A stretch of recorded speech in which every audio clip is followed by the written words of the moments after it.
It is the last children's church of the summer because we pause for a few things. So parents, knowing that we really don't have childcare or anything like that for the back, so we would ask that if you're going to let your kids go back there, that you would be able to sit back there, keep an eye on the TV, we have the sound on, just so that way they can stay safe and all is well. But other than that, they're going to be playing outside this morning, so we don't have to really worry about them. You know, and I'm glad they're outside this morning because my wife's leading children's church and she's taking them outside, and I'm not going to mock her, but I'm going to share some of the conversations we had this week because, you know, Candace and I were talking with someone really early this week. I think it was Levi and Jackie. I couldn't remember who. And we were talking about the Bible, and the person, you know, I think it was Jackie we were speaking with, was saying how they're reading Galatians. And immediately I was like, oh, I love Galatians. And we started talking about it. And we were sharing about it, and we're going in. Then the conversation switched a bit, and it was over to Ephesians. And I was like, oh, I love Ephesians. Oh, it's so good. And Candace, she picked up on that right away. And she kind of looks over at me, and she has a smirk on her face. And she's like, well, how do you feel about Philippians? Do you love it as well? And how do you feel about Corinthians? You know, do you have feelings for Corinthians? And she's mocking me. And I was angry because she saw how I was responding. Oh, I love these books. And so she's making fun of me, and it made me angry. And I really wanted to respond back with something mean to say to her, because that's the loving thing to do, right? But wisdom and 20 years of marriage taught me, regardless of what I say, it's a fight I'm not going to win, even though I really wanted to engage. Proverbs 29:11 says, fools vent their anger, but the wise quietly hold it back. You know, that verse has saved me more than once. I think it was one of the very first verses I ever remembered because I come from an emotionally driven family, emotionally fueled family.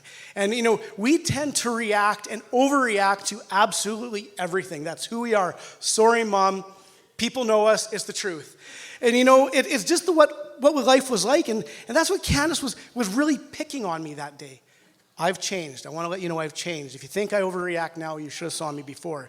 But she was feeding this emotional reaction and responses that I had. And she was trying to get me to respond. She was trying to get me to snap. And it's funny, and I can laugh about it now. At the time, I didn't find humor in it. But that's who I am. I'm this guy who used to react really quickly. And I just respond, and I can laugh about it now. But that was a long time ago. We're going to go with that. But that emotional response, it's still in there. That response to be quick-witted, to be sharp, to not give the most loving response is there. And it comes out and it pops up to the surface once in a while. And she was trying to do that. She was trying to take advantage of that situation. Because it seems like every time I talk about the book in the Bible, I'm always like, oh, I love that book. And I never realized it until she pointed out in that loving way. But with that being said, I want to look at the book of Ecclesiastes this morning, and I love this book. It is such a great book because Ecclesiastes is a book that is known for its wisdom. And you know, it's written by Solomon. It's supposed to be believed to be written by Solomon. There's some debate, but we're going to go that it's King Solomon, written in his later years, as a way to share this wisdom that he has in life that he's gained from God. And the main thing that most people remember about this book is where the author states right at the beginning in Ecclesiastes 1:2, where everything is meaningless, completely meaningless. And it's from here on out that the author puts his powers of wisdom to work to examine the human experience and assess the human situation of it all. And he qualifies that statement of meaningless throughout his book. And his reference to this meaningless existence is measured only by life, though. And he refers to this as what happens under the sun. It is this side of eternity which he talks about. And so he considers life as he has experienced it, as he's observed it. And with that, he tries to teach us what is truly good for people to do. And he even says, you know, he says himself that he's done it all. I have done it all. I've spared nothing in the pursuit of this understanding. Ephesians 2:9 says, so I became greater than all who lived in Jerusalem before me. And my wisdom never failed me. Anything I wanted, I would take. I denied myself no pleasures. I even found great pleasures in hard work, a reward for all my labors. But as I looked at everything I had worked so hard to accomplish, it was all so meaningless, like chasing the wind. There was nothing really worthwhile anywhere. And so Solomon comes to this conclusion and this understanding that the only thing of value in this world is God, his commands and his ways. But even with that understanding, he says there's this mysteriousness to it all. And there's always to be these questions that we as humans will always have, we're always going to search for, we're always going to ask why. And we're never really able to get a full answer sometimes this side of eternity. And he says, we got to be okay with that. Because even the joys we seek, we want to know, why does it bring us joy? And what's the point of anything we do?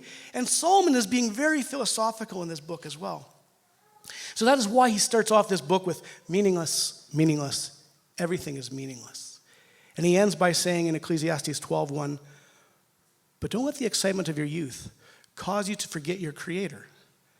Honor him in your youth before you grow old and say, life is not pleasant anymore. Don't allow excitement and emotion to control you, but remember your Creator. And he concludes up with all this with the final words in verses 13 and 14. He says, here now is my final conclusion. Fear God and obey his commands, for this is everyone's duty. God will judge us for everything we do, including every secret thing, whether good or bad. Fear God and keep his commandments. Remember him and his ways in all that you do. Solomon had this God-given wisdom. And with that, he had the reputation that went with it. Unlike anyone who had ever lived, the people sought him out to get this wisdom. They sought him out for his wisdom. The Queen of Sheba came and challenged his wisdom, tested him, and she was like, this guy's smart. And this book is filled with so much wisdom. And then we have this one chapter that points to the foolishness of it as well. And he calls it like this foolish chapter of wisdom and folly. And it's chapter 10 when he talks about this, as he says, as these are the ironies of life as well. Ecclesiastes 10:5 says, there's another evil I have seen under the sun. Kings and rulers make a grave mistake when they give great authority to foolish people and low positions to people of proven worth. I have even seen servants riding horseback like princes, and princes walking like servants. I don't know about you, but when I hear that, when I read that, I get this picture of this man of power, of great authority, of great wealth, walking beside his horse. He's leading his horse. Because in all rights, a horse was a thing of authority to carry. It was a thing to have. Not everyone had it back in these days. And it was used as a way to distinguish people and honor them. And to put someone on a horse was to put this person in a high respected place. And so we have the picture of this prince walking beside this horse with his servant who is riding it. And Solomon sees this, and he writes this, and he describes this as an evil thing, very dishonoring. And in the following verses, he talks about all these things you can do with good intentions. But if they're done foolishly or without much thought or care, that basically is going to be your demise. And foolish, it's going to ruin you. Just like how this servant was elevated to this prince's horse while this prince walked. Ecclesiastes 10:8 says, when you dig a well, you might fall in. When you demolish an old wall, you could be bitten by a snake. When you work in a quarry, stones might fall and crush you. When you chop wood, there is danger with each stroke of your axe. And he makes the connection that these people in authority, these rulers, make foolish and life-damaging mistakes when they give great authority to foolish people. And we've seen that as well. Leaders who become fools from pride, from arrogance, from ignorance, or what have you. And we understand what Solomon is saying as he describes it as evil. It's not right. And what maybe set out as a good thing ends in disaster. Like building the well is a good thing, but you fall in. That's not a good thing. Fixing a wall, getting bit by a snake, or even using an axe. When you chop wood, there's danger with each stroke of your axe. There's danger with each swing. And with that, with every swing, you need more strength for the next one because your axe is getting dull. You're getting tired. The work is becoming more and more, and so more work is required, and you're getting played out. And Solomon is sharing this obvious warning about life. Warnings about being wise with our decisions and with our actions and telling us to be careful. And we almost read that the actions of this prince are foolish. to walk while his servant rides.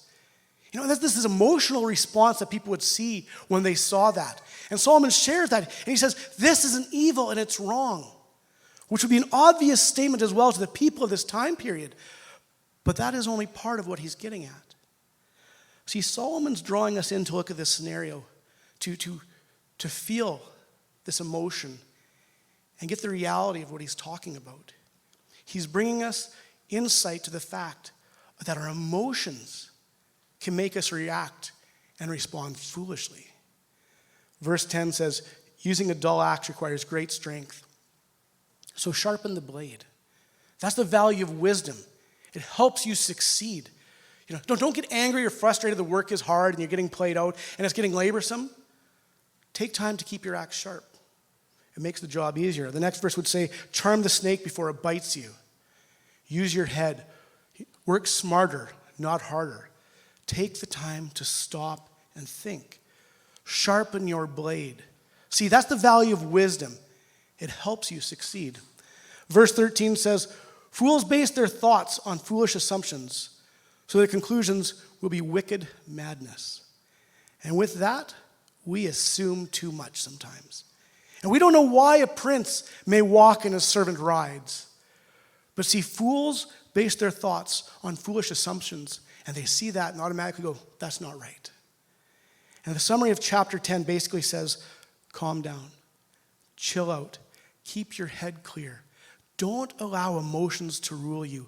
Seek wisdom. And for myself, that can be a very hard thing sometimes because I'm an emotionally driven person. And my emotions have guided and directed me so often in the past, and usually with many regrets that follow. I get overexcited, I get angry, all that, and then I'm like, oh, why did I do that? And I've heard a lot of Christians say, well, I use my emotions as a discernment. I use my emotions as a way to hear from the Lord. And I have to say that I still don't trust my emotions enough to consider them to be ways that I hear the Lord speak to me. And I usually wait 24 hours to give a response to tough situations so I know that I've thought about it and my emotions are void from it. Because our emotions can be irrational. They can be manipulated. They can be used against us. And for a lot of us, we can see that, we've experienced that when we deal with negative emotions, and it's a very real thing that we're aware of. We get defensive. We react, and we respond or say things that we do that are not right, or sometimes even contrary to what we believe because we're emotional and we're just responding out of emotion. That's me when I drive. I got to ask my daughter, Sarah, I have road rage, I believe. I'm going to seek help one of these days. I get so frustrated and mad when I'm driving on Territorial Drive and it says 80, but you're going 60. That makes me mad, and I'm frustrated. I'm like, "Arr!" And I look over and I see my daughter. I'm like, oh, I'm sorry. You shouldn't. I know I'm supposed to love these people, but they're supposed to go 80.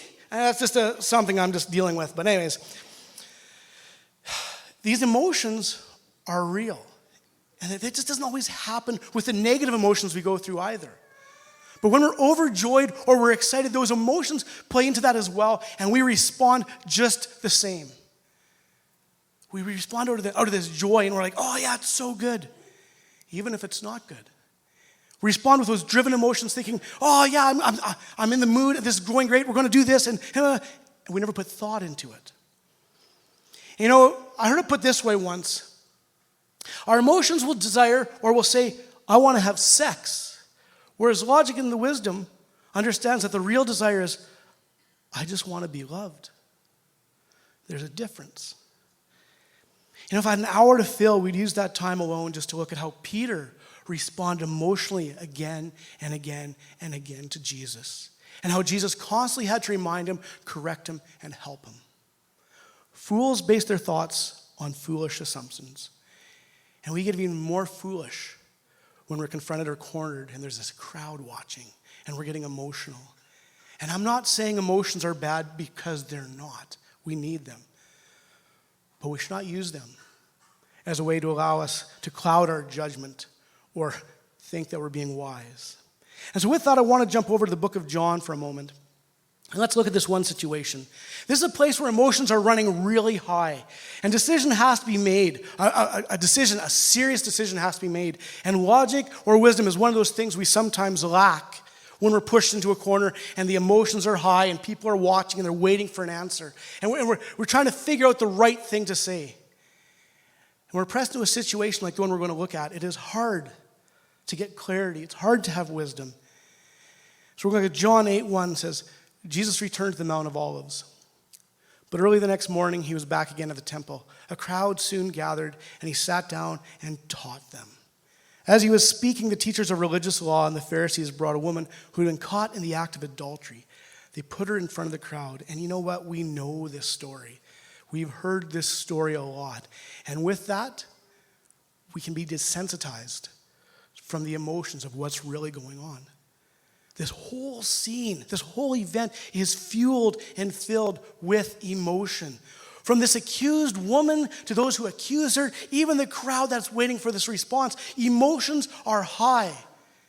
Woman's been brought to be killed. Jesus is basically put on trial. What's going to happen? Things are just ramped up. And these angry religious leaders are pushing Jesus to respond. What are you going to do, Jesus? They don't need him to respond, but they're trying to get him to react.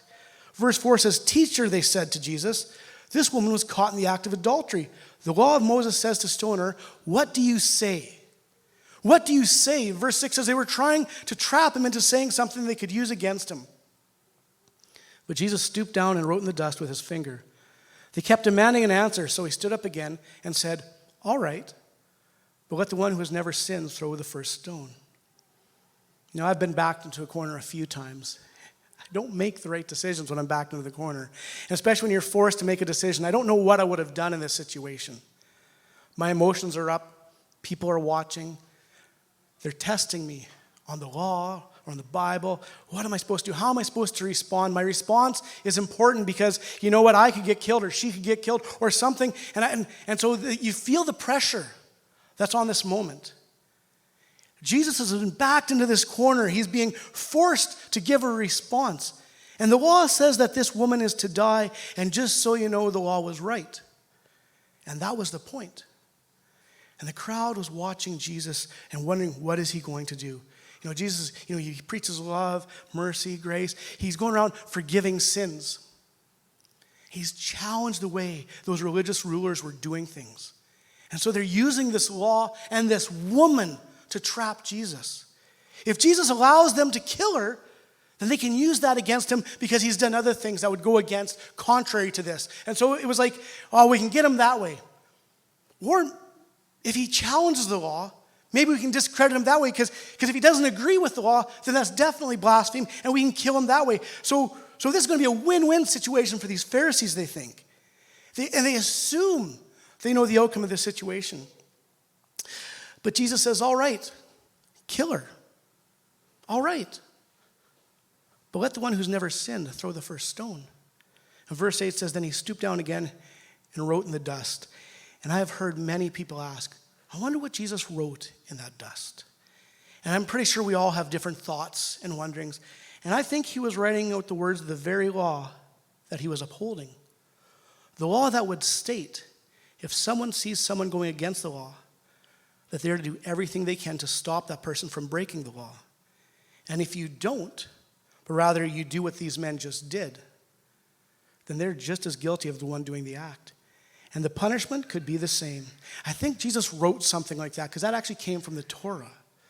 And in verse 9 it says, when the accusers heard this, they slipped away one by one, beginning with the oldest, until only Jesus was left in the middle of the crowd with the woman.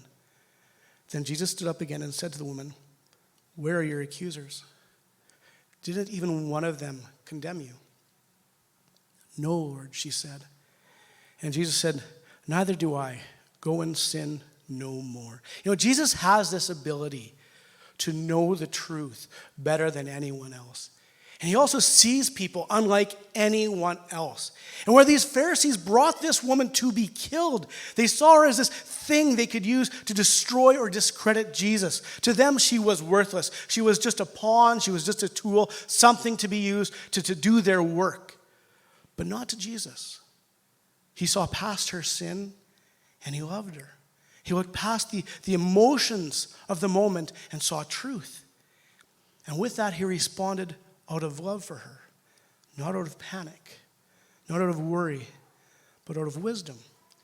And to be able to find clarity in a situation like that would take wisdom.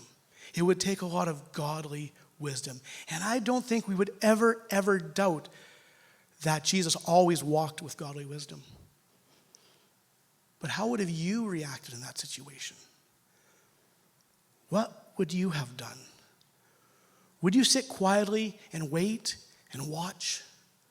Would you respond out of fear or out of anger? Would you take her place maybe out of love or out of emotion? Would you be empathetic to her, or would you be accusing her as well? What would you have done? And while you're thinking about that, the Pharisees are demanding an answer. What are you going to do, Jesus? Well, come on, Jesus. What are you going to do? And Jesus calmly replies, and it would appear that he responds not out of emotions, but with that same godly wisdom. And like Ecclesiastes says, see, that's the value of wisdom. It helps you succeed. And after all those accusers just left her there, she's in the middle of this crowd. Jesus walks over to her. And verse 10 says, "Where are your accusers? Didn't even one of them condemn you?" "No, Lord," she said. And Jesus said, "Neither do I. Go and sin no more." He's telling her she's forgiven. And in that moment, by doing what he did, he metaphorically got off his horse with all that authority, with all of his authority. And he picked her up, he put her in that saddle, and he led that horse away. And those religious rulers think that's wrong. And they would call that evil and foolish because they brought this woman to be killed because it was wrong. And they hated Jesus because he saw the love of this. And he did things like this. And so that just fueled them even more and more and made them angrier and angrier. Yet these religious leaders, they thought they were good. They thought they were right because they held this authority. And these religious leaders, they knew the law. And they were arrogant about it. While the one with real authority, the Prince of Peace, is the exact opposite. He was loving, and he was humble, and he was merciful. And even though Jesus, the Son of God, was is great, and he deserves to be held in a place of honor at all times, he always found himself in these low positions with these people who needed him. "I have seen servants riding horseback like princes, and princes walking like servants." In an instant, Jesus took her from that low place, and he elevated her to a place of love that she's never experienced before. A place of forgiveness where a moment ago was death, and grace. And he told her to go sin no more. And he did more than just save her life. He changed it. There's another evil I have seen under the sun. Kings and rulers make a grave mistake when they give great authority to foolish people and low positions to people of proven worth. You know, the kings and rulers of this world do make a lot of grave mistakes.